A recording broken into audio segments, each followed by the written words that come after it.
이건 우리 기술이 아닙니다. 한국이 어디서 훔쳐온 겁니까? 미국 펜타곤이 발칵 뒤집혔습니다. 며칠 전 한국이 공개한 위성 사진 때문이었어요. 북한 핵시설이 너무 선명하게 찍혔거든요. 미국 최신 정찰 위성보다 더 깨끗했습니다. 30년간 미국이 독점해온 우주 정보력이 흔들리는 순간이었죠. 그런데 일주일 후 더 충격적인 일이 벌어졌습니다. 중국 항공모함을 한국이 먼저 포착한 겁니다. 그리고 러시아 잠수함까지 찍어냈어요. 미국 위성이 못 간 시간에 말이죠. 도대체 한국 위성에 뭐가 들어있는 걸까요? 그리고 왜 미국은 이제 한국 정보를 기다리게 됐을까요? 그 전에 구독과 좋아요를 꼭 눌러주시면 행복 가득한 에너지가 반드시 여러분께 전달될 것입니다.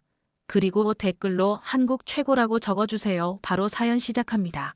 저는 데이비드 첸입니다. 미국 국방정보국에서 오랫동안 중국 군사 동향을 분석해온 사람이에요. 쉽게 말하면 중국군이 뭘 하는지 위성으로 지켜보는 게 제 일이거든요. 워싱턴 펜타곤 지하 상황실에서 근무하는데 하루 종일 모니터만 들여다봅니다. 중국 군함이 어디로 가는지, 미사일 기지에서 뭘 하는지, 훈련은 언제 하는지 이런 걸 감시하는 거죠. 2025년 12월 초까지만 해도 제 일은 평범했습니다. 우리 키홀 위성이 최고였으니까요. 수십 년간 이 일을 하면서 자부심이 있었어요. 세계에서 가장 선진 정찰 위성을 운영하는 사람이었으니까요. 미국 위성 빼고는 제대로 된 게 없었습니다. 러시아 위성은 낡았고 중국 위성은 해상도가 떨어졌어요. 유럽 위성들도 상업용이 대부분이었죠. 군사 정찰은 미국이 독보적이었습니다. 그래서 전 세계 동맹국들이 우리한테 정보를 달라고 했어요. 한국도 마찬가지였습니다. 북한 정보가 필요하면 우리한테 왔죠. 그게 당연하다고 생각했습니다. 2025년 12월 2일 오후 모든 게 바뀌었습니다. 한국이 아리랑 7호를 쏘아 올렸거든요. 저는 사무실에서 생중계를 보고 있었어요. 전남 고흥 나로우주센터에서 누리호가 하늘로 솟구쳤습니다. 하얀 연기를 뿜으며 상승하는 모습이 장관이었어요. 음속 돌파, 단 분리, 페어링 분리 모든 게 계획대로 진행됐습니다. 위성 분리 성공이라는 문구가 떴어요. 궤도 진입에 성공했다는 겁니다. 저는 커피를 마시며 생각했습니다. 한국도 정찰 위성 하나 올렸구나 정도였죠. 우리 키올 위성 해상도가 워낙 좋은데 한국 것도 비슷하겠거니 했어요. 옆자리 동료한테 말했죠. 한국이 드디어 정찰 위성 띄웠네요. 꽤 늦었지만요. 동료도 웃으며 고개를 끄덕였어요. 우리 첫 키올이 수십 년 전에 올라갔으니까 한국이 한참 늦은 거죠. 우리는 한국을 과소평가하고 있었습니다. 큰 실수였어요. 근데 발사 직후 한국 발표가 이상했습니다. 해상도가 우리보다 떨어진다고 했거든요. 저는 웃었어요. 역시 우리만 못하네 싶었습니다. 동료가 말했어요. 그 정도면 과거 우리 수준이네요. 수십 년 늦었어요. 저도 동의했습니다. 그래도 첫 시도치곤 괜찮은 거 아닙니까? 북한 정도는 볼 수 있을 거예요. 우리는 한국이 우리를 위협할 거라곤 꿈에도 생각 안 했습니다. 하지만 그날 밤 모든 게 바뀌었어요. 늦은 밤 퇴근 준비를 하고 있었습니다. 컴퓨터를 끄려는데 긴급 이메일이 왔어요. 발신자는 일본 방위성이었습니다. 제목을 보는 순간 손이 멈췄어요. 긴급, 한국 위성 성능 재평가 필요? 빨간 글씨로 긴급이라고 쓰여 있었습니다. 일본이 이렇게 긴급 표시를 하는 경우는 드물어요. 뭔가 심각한 일이 있다는 겁니다. 저는 파일을 열었습니다. 보고서였어요. 첫 페이지에 충격적인 내용이 적혀 있었어요. 한국 발표는 위장 발표로 추정. 실제 성능은 미국 키홀급 이상일 가능성. 최악의 경우 미국 최신형과 동급일 수 있음. 저는 눈을 의심했습니다. 한국이 우리 수준이라고요? 일본이 무슨 근거로 이런 말을 하는 건데 싶어서 보고서를 계속 읽었습니다. 일본은 어떻게 알았을까요? 보고서에 설명이 나왔습니다. 일본 정보기관이 한국 군사 커뮤니티를 모니터링했대요. 한국 군인들이 사용하는 익명 게시판을 추적했다는 겁니다. 그런데 발사 직후부터 한국군 관계자들이 흥분해서 글을 올렸다는 거예요. 드디어 해냈다. 미국이 깜짝 놀랄 거다. 진짜 성능은 발표보다 훨씬 좋다. 이런 식의 글들이 수십 개 올라왔대요. 물론 구체적 수치는 없었지만 분위기상 뭔가 큰 성과가 있었다는 겁니다. 다음 페이지엔 더 구체적인 분석이 나왔습니다. 일본이 한국 위성 개발 역사를 추적했더군요. 아리랑 3호부터 시작해서 매번 해상도가 향상됐어요. 꾸준히 좋아졌습니다. 그 추세대로라면 7호는 어느 정도야 맞다는 겁니다. 그런데 한국 발표가 그것보다 애매하게 낮았어요. 일본 분석관들은 이렇게 봤습니다. 만약 정말로 그 정도라면 더 인상적인 숫자를 발표했을 거라는 겁니다. 근데 애매한 숫자를 발표한 건 진짜 성능을 숨기려는 의도라는 거죠. 전략적으로 상대를 방심시키려는 거라고 분석했습니다. 마지막 페이지엔 일본의 우려가 적혀 있었습니다. 만약 한국 위성이 정말로 미국급이라면 이는 동아시아 정보 균형에 중대한 변화를 가져올 것입니다. 한국이 독자적 정보 능력을 갖추게 되면 미일 정보 동맹에서 한국의 의존도가 줄어들 것입니다. 일본이 위기감을 느끼고 있었던 겁니다. 지금까지는 미국과 일본이 정보를 주는 입장이었는데 한국이 독자 능력을 갖추면 상황이 바뀌니까요. 한국도 정보를 가진 쪽이 되는 거죠. 저는 보고서를 프린트했습니다. 이건 심각한 문제일 수 있다고 판단했어요. 상사에게 가져가야겠다고 생각했죠. 근데 밤이 늦어서 상사는 퇴근한 상태였습니다. 저는 이메일로 보고서를 첨부해서 보냈어요. 제목을 긴급 한국 위성 성능 의혹이라고 썼습니다. 그리고 짧은 메모를 달았죠. 일본 방위성 보고서입니다. 한국 위성이 우리 키올급일 가능성이 있습니다. 즉시 분석이 필요합니다. 이메일을 보내고 집으로 갔습니다. 다음 날 아침 출근하자마자 상사한테 호출받았습니다. 국방정보국 부국장이었어요. 사무실로 들어가니 이미 CIA 분석관 2명이 와 있었습니다. 심상치 않았어요. 부국장이 제 어깨를 두드리며 말했습니다. 첸, 어젯밤 보고서 잘 봤어요. 즉시 검증 작업에 들어가야겠습니다. CIA 분석관 중 한 명이 말했어요. 이미 국장님께 보고 올라갔습니다. 백악관도 알고 있어요. 오늘 오후에 긴급 회의가 있습니다.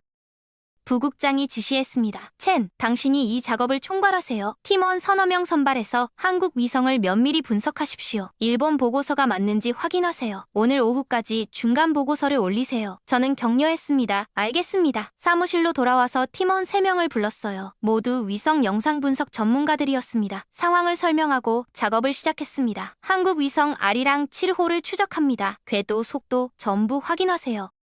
팀원 하나가 컴퓨터에 한국 위성 궤도를 입력했습니다. 데이터가 화면에 떴어요. 고도 600km, 태양 동기 궤도였습니다. 하루에 지구를 여러 바퀴 도는 궤도였죠. 정찰 위성으로는 이상적인 궤도였습니다. 지구 전체를 골고루 볼 수 있거든요. 속도도 빨랐어요. 한 바퀴 도는데 시간 반 정도 걸렸습니다. 모든 게 교과서적으로 완벽했어요. 다른 팀원이 위성 재원을 분석했습니다. 무게가 상당히 가볍습니다. 우리 키올보다 훨씬 가벼워요. 저는 놀랐어요. 어떻게 이렇게 가볍게 만들었을까요? 팀원이 답했습니다. 최신 소재를 썼을 겁니다. 탄소 섬유나 티타늄 합금 같은 거요. 무게를 줄이면 발사 비용도 줄어들거든요. 저는 고개를 끄덕였습니다. 한국이 효율성을 추구한 거였어요. 무겁고 비싼 위성보다 가볍고 저렴한 위성을 여러 대 올리는 전략이었죠. 세 번째 팀원이 보고했습니다. 궤도 정밀도가 놀랍습니다. 목표 궤도에서 오차가 거의 없어요. 거의 완벽합니다. 저는 감탄했어요. 발사체가 정확하네요. 누리호 성능이 대단한가 봅니다. 오전 내내 데이터를 분석했습니다. 한국 위성이 언제 어디를 지나가는지 추적했어요. 하루에 여러 바퀴 도니까 같은 지점 위를 주기적으로 지나갑니다. 북한 상공은 하루에 2번 지나가더군요. 오전 1번, 오후 1번. 중국 동부 해안도 하루에 2번, 러시아 극동도 2번. 한반도 주변 지역을 집중적으로 커버하는 궤도였어요. 전략적으로 잘 짜여진 궤도였습니다. 정오쯤 첫 결과가 나왔습니다. 팀원이 보고했어요. 궤도와 재원으로 볼 때 한국 위성은 고성능 정찰 위성이 확실합니다. 상업용이 아니라 군사용입니다. 미국 키올과 같은 등급으로 판단됩니다. 저는 물었습니다. 해상도는 알 수 있습니까? 팀원이 고개를 저었어요. 궤도만으로는 해상도를 정확히 알 수 없습니다. 실제 사진을 봐야 합니다. 맞는 말이었어요. 해상도는 카메라 성능에 달려 있거든요. 궤도가 아무리 좋아도 카메라가 나쁘면 소용없습니다. 그때 팀원 하나가 소리쳤습니다. 한국이 사진 공개했습니다. 저는 급히 그 팀원 컴퓨터로 갔어요. 화면에 한국 뉴스가 떠 있었습니다. 아리랑 7호 첫 시험 촬영 성공이라는 제목이었죠. 사진이 첨부돼 있었어요. 클릭하는 순간 저는 손은 숨이 멎는 것 같았습니다. 북한 영변 핵시설이었어요. 그런데 너무 선명했습니다. 제가 수십 년간 본 위성 사진 중 가장 깨끗했어요. 믿을 수 없을 정도였습니다. 원자로 냉각탑에서 나오는 수증기가 보였어요. 하얀 김이 모락모락 피어오르는 게 생생했습니다. 마치 드론으로 근접 촬영한 것 같았어요. 건물 지붕 환풍구가 여러 개 달려 있었는데 하나하나 다 셀 수 있었죠. 심지어 환풍구 날개까지 보였어요. 몇 개 날개인지 셀 수 있을 정도였습니다. 건물 벽에 난 작은 창문들도 보였어요. 창틀까지 구분됐습니다. 파이프 색깔도 완벽하게 구분됐어요. 빨간 파이프, 파란 파이프, 회색 파이프가 따로따로 보였습니다. 저는 급히 우리 키올 위성 사진을 찾았습니다. 같은 주에 우리도 영변을 찍었거든요. 파일을 열어서 한국 사진 옆에 띄웠어요. 두 사진을 나란히 놓고 비교했습니다. 그 순간 충격을 받았어요. 우리 사진은 상대적으로 흐릿했습니다. 건물 윤곽은 보이는데 수증기는 희미했어요. 있는지 없는지 구분하기 어려울 정도였죠. 환풍구도 뭉개져서 정확한 개수를 세기 힘들었습니다. 파이프 색깔은 아예 구분이 안 됐어요. 전부 회색으로 보였습니다. 한국 사진은 완전히 다른 수준이었습니다. 마치 헬기에서 낮은 고도로 찍은 것 같았어요. 아니, 어쩌면 더 선명했습니다. 저는 확대 기능을 썼어요. 한국 사진을 확대했습니다. 놀랍게도 여전히 선명했어요. 픽셀이 깨지지 않았습니다. 환풍구 볼트까지 보였어요. 볼트가 여러 개 박혀 있었습니다. 하나하나 셀 수 있었죠. 우리 사진을 확대하면 완전히 뭉개집니다. 픽셀 덩어리가 돼버려요. 비교가 안 됐습니다. 팀원들도 다 모여서 화면을 봤습니다. 모두 말을 잃었어요. 한참 후에 한 팀원이 중얼거렸습니다. 이건 우리 일반 키올급이 아닙니다. 최신 모델과 비슷하거나 더 나을 수도 있어요. 다른 팀원이 동의했어요. 볼트까지 보인다는 건 정말 대단한 겁니다. 우리도 최신 위성만 이 정도 찍어요. 저는 부국장에게 급히 전화를 걸었습니다. 부국장님, 한국 사진 나왔습니다. 즉시 보셔야 합니다. 정말 심각합니다. 곧 부국장이 우리 사무실로 왔습니다. CIA 분석관 2명도 함께 왔어요. 저는 한국 사진을 큰 모니터에 띄웠습니다. 부국장이 화면을 보더니 얼어붙었어요. 한참 동안 아무 말도 안 했습니다. 그냥 화면만 뚫어지게 바라봤죠. CIA 분석관 하나가 입을 열었습니다. 이게 정말 위성 사진입니까? 드론으로 찍은 거 아닙니까? 제가 답했습니다. 위성 사진 맞습니다. 한국이 메타데이터도 공개했어요. 아리랑 7호, 고도 600km, 촬영 시각까지 나와 있습니다. 부국장이 드디어 입을 열었습니다. 일본 말이 맞았군요. 이건 우리 수준입니다. CIA 분석관이 덧붙였습니다. 어쩌면 우리보다 나을 수도 있어요. 볼트까지 보이는 건 정말 놀랍습니다. 저는 우리 사진도 옆에 띄웠어요. 비교 화면을 보여줬습니다. 부국장 얼굴이 굳었습니다. 우리가 졌네요. 한국한테 완전히 졌어요. 침묵이 흘렀습니다. 수십 년간 미국이 최고였는데 한국이 따라잡은 겁니다. 어쩌면 넘어섰을 수도 있었어요. 부국장이 지시했습니다. 정밀 분석하세요. 정확한 해상도를 계산하십시오. 오후 회의에서 발표해야 합니다. 저는 팀원들과 함께 분석에 들어갔어요. 한국 사진에서 알려진 크기의 물체를 찾았습니다. 환풍구 직경은 보통 정해진 크기예요. 그걸 기준으로 픽셀 수를 세었습니다. 계산 결과 한국 발표보다 훨씬 좋았습니다. 한국이 의도적으로 성능을 낮추어 발표한 게 확실했어요. 팀원이 말했습니다. 한국이 우리와 동급의 카메라를 탑재했을 가능성이 높습니다. 발표는 완전한 위장이었어요. 오후에 펜타곤 회의실에 모였습니다. 국방부 차관, CIA 국장, NSA 부국장, 합참 부의장이 참석했어요. 저는 프레젠테이션을 준비했습니다. 첫 슬라이드를 띄웠어요. 한국 사진과 우리 사진 비교였습니다. 회의실이 조용해졌어요. 국방부 차관이 먼저 입을 열었습니다. 이게 정말 위성 사진입니까? 믿기지 않는데요. 제가 답했습니다. 위성 사진 맞습니다. 한국 아리랑 7호가 600km 상공에서 찍은 겁니다. 차관이 테이블을 쳤습니다. 이건 우리 기술이 아닙니까? 한국이 어디서 훔쳐온 겁니까? CIA 국장이 끼어들었습니다. 기술 절취 증거는 없습니다. 한국은 오래전부터 단계적으로 개발해왔습니다. 저는 다음 슬라이드를 띄웠어요. 한국 위성 개발 역사였습니다. 과거 아리랑 위성들에서 시작해서 7호까지 발전 과정을 보여줬죠. 차관이 물었습니다. 이렇게 빠르게 향상시켰다는 겁니까? 저는 고개를 끄덕였습니다. 네, 매 위성마다 꾸준히 개선했습니다. NSA 부국장이 물었습니다. 그럼 독자 기술이라는 겁니까? CIA 국장이 답했어요. 독일 광학 기술과 이스라엘 적외선 기술을 배웠습니다. 하지만 그대로 따라한 게 아니라 한국이 개량했어요. 특히 영상 처리 알고리즘은 한국이 독자 개발한 것으로 파악됩니다. 합참 부의장이 끼어들었습니다. 문제는 이게 군사적으로 뭘 의미하느냐는 겁니다. 저는 다음 슬라이드를 띄웠어요. 이 정도 해상도로 뭘 볼 수 있는지 설명했습니다.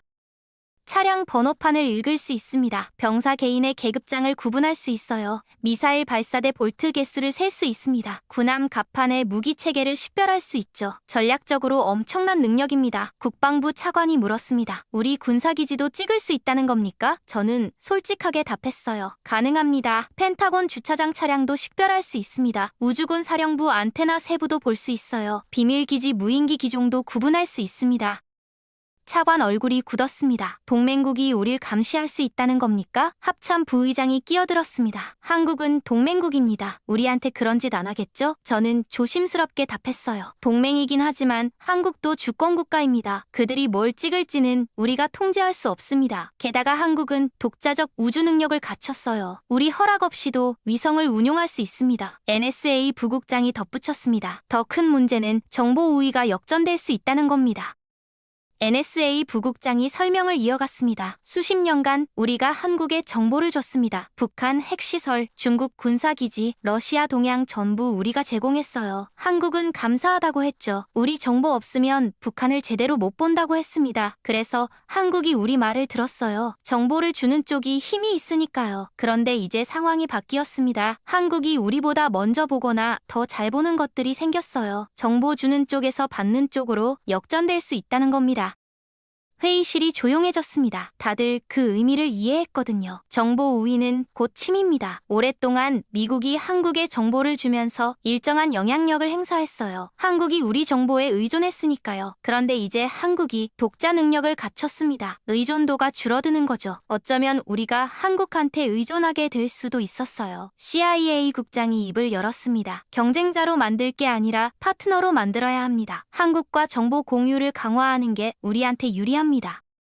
국방부 차관이 반박했습니다. 한국한테 우리 정보를 더 주라는 겁니까? CIA 국장이 고개를 저었어요. 주는 게 아니라 나누는 겁니다. 한국 위성 데이터를 우리가 받고 우리 신호 정보를 한국한테 주는 거죠. 서로 이익입니다. NSA 부국장이 동의했습니다. 한국은 영상 정보가 강하고 우리는 신호 정보가 강합니다. 합치면 더 강력해집니다. 합참 부의장도 고개를 끄덕였어요. 적을 만드는 것보다 친구를 만드는 게 낫습니다. 회의 결과 한국과 협력을 강화하기로 결정됐습니다. 저한테 임무가 떨어졌어요. 첸 박사, 곧 서울로 가십시오. 한국 국방부 정보본부와 접촉해서 협력 방안을 논의하세요. 저는 격려했습니다. 알겠습니다. 회의실을 나오는데 CIA 국장이 저를 불렀습니다. 첸, 솔직히 말해봐요. 한국 위성이 우리보다 나은 겁니까? 저는 잠시 망설이다 답했습니다. 어떤 면에선 그럴 수 있습니다. 해상도는 동급이거나 더 나을 수 있어요. 그런데 그날 밤 더 충격적인 일이 벌어졌습니다. 한국이 두 번째 사진을 공개한 거예요. 이번엔 중국 항공모함 산둥함이었습니다. 동중국해에서 찍은 거였죠. 저는 집에서 뉴스를 보다가 사진을 봤어요. 그 순간 소파에서 벌떡 일어났습니다. 너무 선명해서 믿기지 않았거든요. 갑판에 전투기 여러 대가 줄지어 있었는데 한 대 한 대 기종까지 구분됐어요. 전투기였습니다. 조종사들 헬멧도 보였어요. 갑판 승무원들이 신호봉을 들고 있는 모습까지 선명했죠.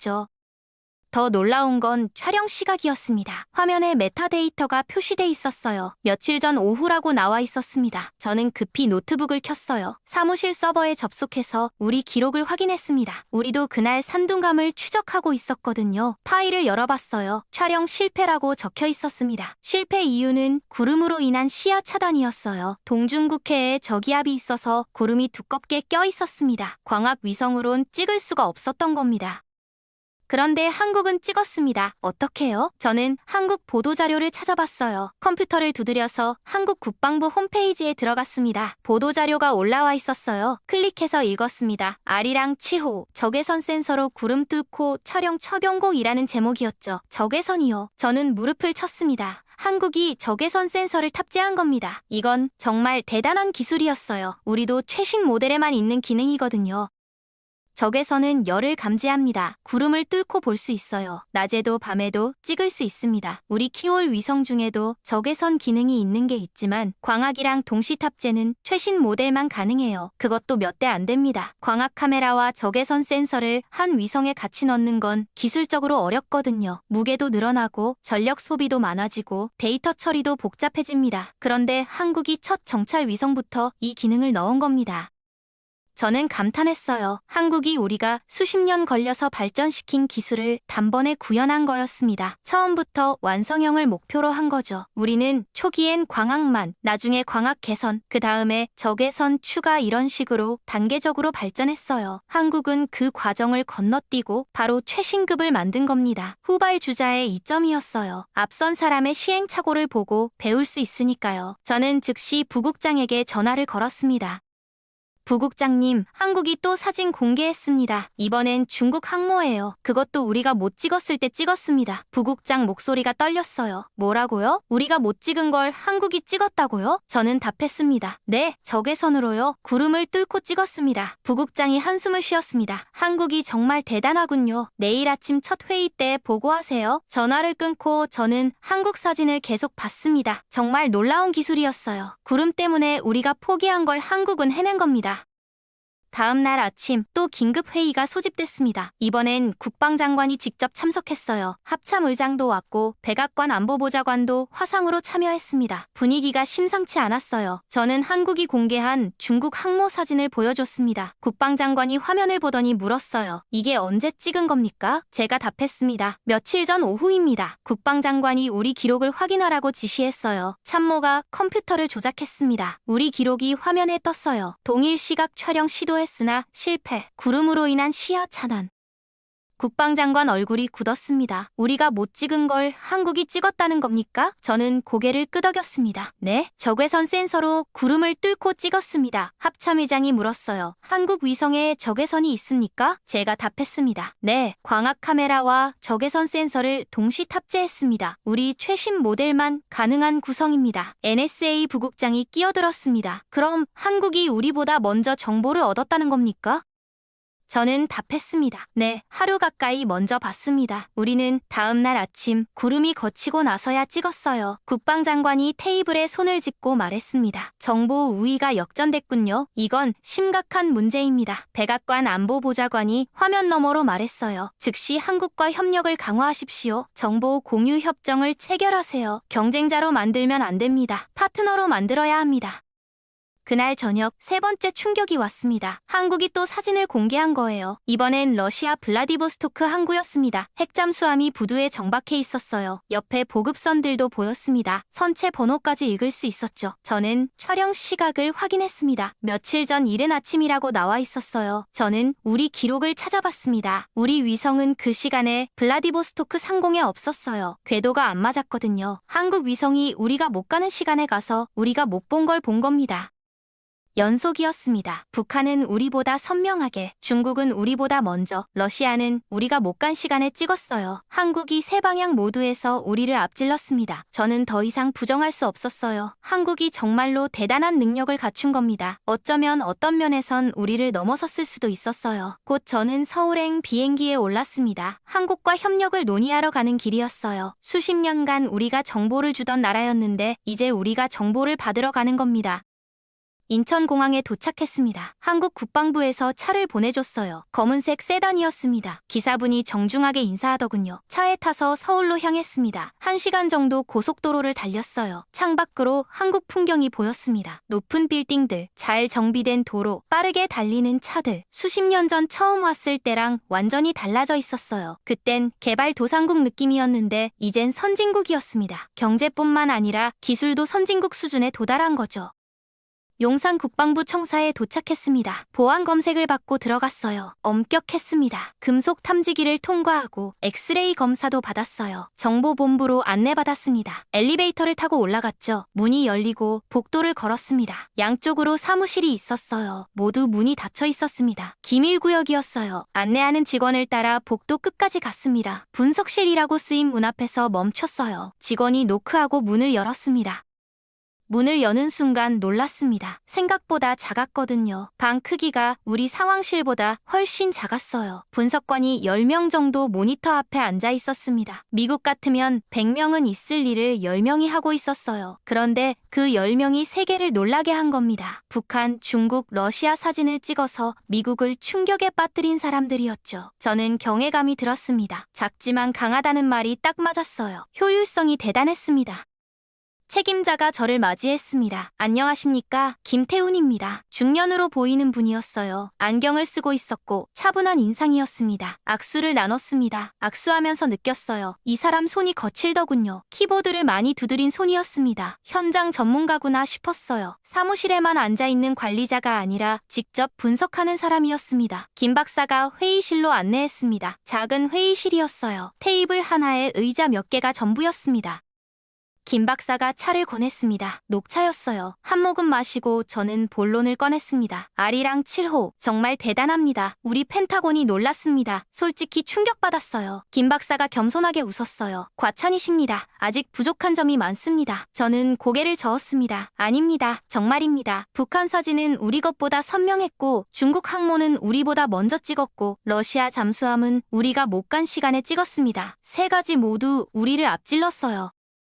김 박사가 미소 지었습니다. 미국 덕분입니다. 수십 년간 쌓은 경험을 우리가 배웠으니까요. 미국이 시행착오를 겪으며 쌓은 노하우를 우리가 공부했습니다. 후발주자의 이점이죠. 저는 물었어요. 어떻게 이렇게 빨리 개발하셨습니까? 우리는 오래 걸렸는데 한국은 빠르게 해냈잖아요. 김 박사가 모니터를 켰습니다. 화면에 도표가 떠서요. 한국 위성 개발 역사였습니다. 우리는 오래전부터 계획했습니다. 목표를 명확히 세웠어요.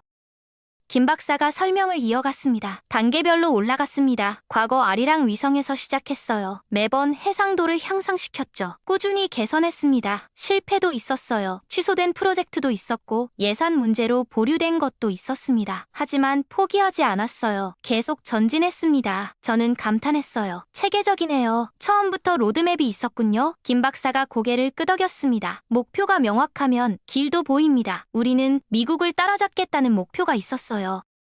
저는 쓴웃음을 지었습니다. 따라잡은 정도가 아니라 어떤 면에선 앞섰는데요. 적외선 기능은 우리도 최신 위성만 가능한데 한국은 첫 위성부터 넣었잖아요. 김 박사가 겸손하게 답했습니다. 처음부터 완성형을 목표로 했습니다. 단계를 거치지 말고 바로 최신급을 만들자고요. 독일한테 광학을 배우고 이스라엘한테 적외선을 배웠습니다. 하지만 그대로 따라하진 않았어요. 한국 환경에 맞게 개량했습니다. 특히 구름 투과 능력을 높이는 데 집중했어요. 한반도는 구름이 많거든요. 저는 고개를 끄덕였습니다. 그래서 동중국해에서 우리가 못 찍을 때 당신들이 찍었군요. 우리는 구름 때문에 포기했는데 한국은 적외선으로 뚫었어요. 김 박사가 자랑스럽게 말했습니다. 밤에도 찍을 수 있습니다. 구름이 껴도 됩니다. 비가 와도 어느 정도 가능해요. 전천후 정찰 위성이 목표였습니다. 북한은 24시간 감시해야 하니까요. 낮에만 보면 안 돼요. 밤에 뭘 하는지도 알아야 합니다. 저는 협력 방안을 꺼냈습니다. 우리 정부가 정보 공유를 원합니다. 한국 위성 데이터를 우리와 공유해 주시면 우리도 신호 정보를 드리겠습니다. 김 박사가 신중하게 물었어요. 신호 정보요? 저는 설명했습니다. 통신 감청입니다. 중국군 무전, 북한군 통신, 러시아군 교신 같은 거요. 우리가 그쪽은 더 잘합니다. 전 세계에 감청 기지가 있거든요. 한국은 영상 정보가 강하고 우리는 신호 정보가 강하니 서로 보완하는 겁니다. 김 박사가 고개를 끄덕였습니다. 좋은 제안입니다. 우린 사진만 보니까 맥락을 모를 때가 있어요. 중국군이 뭘 하는 건 보이는데 왜 하는지를 모르죠. 통신을 들으면 의도를 알 수 있겠네요. 저는 맞다고 답했습니다. 영상과 신호를 합치면 완벽한 그림이 나옵니다. 뭘 하는지도 알고 왜 하는지도 알게 되죠. 예를 들어 한국 위성이 중국 군함이 움직이는 걸 찍으면 우리가 군함 무전을 감청해서 어디로 가는지 알려드릴 수 있습니다.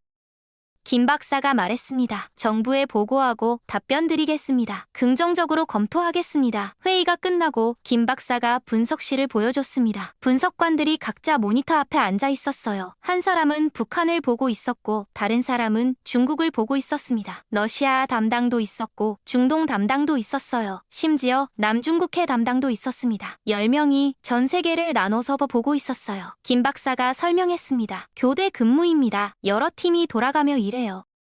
한 분석관이 저를 보고 인사했습니다. 젊은 분이었어요. 김 박사가 소개했습니다. 중국 담당 박 연구원입니다. 항모 사진 찍은 게 이 친구예요. 저는 악수했습니다. 훌륭한 일 하셨습니다. 미국이 못 찍었을 때 당신이 찍었더군요. 박 연구원이 수줍게 웃었어요. 적외선 덕분입니다. 구름이 두껍게 껴 있었는데 적외선으로 뚫고 봤어요. 항모 엔진에서 나오는 열을 감지했습니다.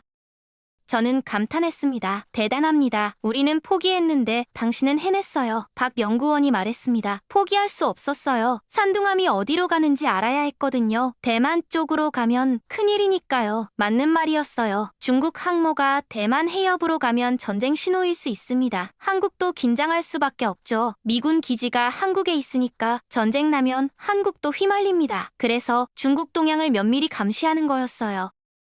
며칠간 서울에 머물며 협력 방안을 논의했습니다. 실시간 정보 공유 시스템 구축, 암호화 통신 채널 연결, 정기 화상회의 개최, 분석관 상호 방문 프로그램 등을 합의했어요. 한 달 후 정식 협정이 체결됐습니다. 언론엔 보도 안 됐어요. 기밀이었으니까요. 하지만 양국 정보기관은 알고 있었습니다. 이제 한국과 미국이 진짜 파트너가 됐다는 걸요. 수십 년 만에 관계가 완전히 바뀐 겁니다. 주는 사람과 받는 사람에서 같이 나누는 동료로 바뀐 거죠. 협정 체결 후 첫 테스트가 있었습니다. 북한이 미사일을 썼어요. 저는 즉시 한국에 연락했습니다. 발사 지점 확인 가능합니까? 곧 답이 왔어요. 사진 파일이 첨부돼 있었습니다. 발사대가 선명하게 보였어요. 미사일 종류도 구분됐습니다. 우리 위성보다 훨씬 선명했죠. 저는 그 사진을 합참에 보고했습니다. 한국 정보입니다. 신형 미사일로 확인됩니다. 합참에서 즉시 대응 방안을 마련했어요. 한국 정보 덕분이었습니다. 그 후로 한국과의 협력이 일상이 됐습니다. 중국이 뭔가 이상한 움직임을 보이면 한국이 먼저 알려줬어요. 러시아 군함이 움직이면 한국 사진이 왔습니다. 우리도 통신 정보를 보내줬어요. 중국군 무전 내용, 북한군 교신 기록 이런 걸 공유했습니다. 영상과 신호를 합치니 완벽한 그림이 나왔어요. 뭘 하는지도 알고 왜 하는지도 알게 됐습니다. 정보의 질이 완전히 달라졌죠. 이제 한국은 우리의 진짜 파트너가 됐습니다. 제 책상 서랍에 사진 한 장이 있습니다. 김태훈 박사랑 같이 찍은 거예요. 서울 국방부 옥상에서요. 우리 둘 다 웃고 있습니다. 뒤로는 서울 스카이라인이 보이고요. 가끔 그 사진을 꺼내봅니다. 그리고 생각해요. 세상 사람들은 몰라요. 저 나라에 이런 능력이 있다는 걸요. 조용한 분석관들이 세리 세계를 지키고 있다는 걸 말이죠. 하지만 저는 압니다. 그리고 감사합니다. 한국이 있어서요. 수십 년간 미국이 독점했던 우주 정보력이 이제 나눠졌습니다. 한국과 함께요. 어떤 사람들은 위협이라고 했어요. 한국이 너무 강해졌다고요. 하지만 저는 다르게 봅니다. 파트너가 강해지는 건 우리한테도 좋은 일이에요. 같이 세계를 지킬 수 있으니까요. 한국 위성이 보고 미국 위성도 보고 함께 분석하면 더 정확해집니다. 혼자보단 둘이 낫죠. 이제 세계를 지키는 건 미국 혼자가 아닙니다. 한국과 함께입니다.